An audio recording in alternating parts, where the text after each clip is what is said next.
¿Cuáles crees que son las principales coyunturas que marcaron la historia de la prensa en México?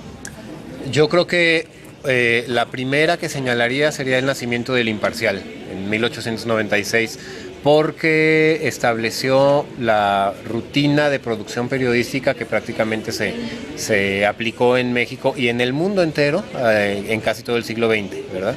O sea, el siglo XX para el periodismo mexicano empezó en 1896 con la aparición del Imparcial, ¿no?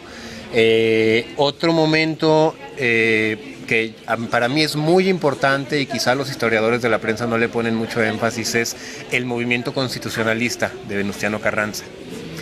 Carranza, que fue primero primer jefe del ejército constitucionalista y luego presidente constitucional de los Estados Unidos mexicanos, en los años en que fue el mandamás en este país, procuró de manera mucho más audaz y abierta de lo que habían logrado antes Porfirio Díaz e incluso creo que lo logró mejor que varios de sus sucesores, establecer o hacer el amarre entre la prensa y el poder político, de manera que muchas de los términos de la relación entre la prensa y el poder político en México se definieron sobre todo por los modos de Venustiano Carranza.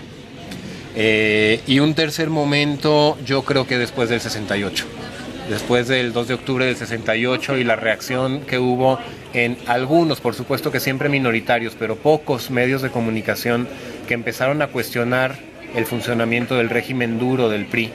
El PRI empezó a resquebrajarse a partir del 68, empezó a perder mucho del control que había ostentado hasta entonces, y eso en buena medida ocurrió porque los medios de comunicación se ciudadanizaron muchísimo más.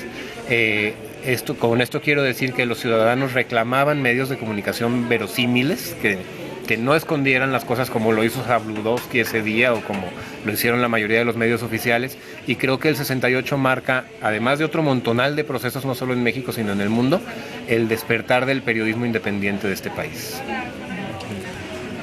¿Hacia dónde crees que se dirige de la industria de la prensa en nuestro país?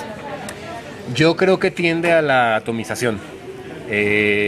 Muchas veces se dice que a la aparición de Internet va a matar a los periódicos impresos, ¿no? O que así como antes se decía que la televisión iba a matar al cine o que iba a matar a la radio, y en realidad no ocurrió ninguna de esas cosas. Yo creo que simplemente se están atomizando las prácticas, o sea, la industria de la prensa ahora, todo periódico impreso tiene que tener además una página de internet, o sea, se van atomizando sus prácticas y ya no nada más expertos en manipular rotativas o imprentas, sino que además tienen que tener expertos en informática, tienen que tener expertos en noticias, no solo de espectáculos, sino concretamente de conciertos, no solo de deporte, sino concretamente de tal o cual equipo de la liga local. Entonces creo que se están atomizando las prácticas de la industria de la prensa en este país, y es lo que vamos a ver en los próximos años. ¿Qué puntos de mejora le encuentras al sistema de prensa en nuestro país? Yo creo que seguimos caminando en esa línea que empieza en el 0 y termina en el 100. Empezó el proceso de profesionalización del periodismo en México, ya decíamos que desde la aparición del Imparcial, pero si bien eso era los pininos de la prensa profesional en México, seguimos todavía caminando y no hemos llegado al 100% de la profesionalización. De entrada, siguen siendo pocas las escuelas de periodismo como tal en México. La mayoría de los periodistas en este país o son literatos o son egresados de escuelas de comunicación. Entonces yo creo que el campo se va a profesionalizar mucho más. Vamos, lo que quiero decir es que en las escuelas se va a enseñar a ser periodista, ¿no? Cada vez con mayor énfasis. Se van a delinear o van a esclarecerse mucho más las cosas que tiene que saber hacer un periodista, y que van desde algunas tan elementales como escribir con buena ortografía, porque todavía hoy, ya en el siglo XXI, vemos periódicos en los que los reporteros escriben con faltas de ortografía, los editores se supone que revisan eso y no las corrigen.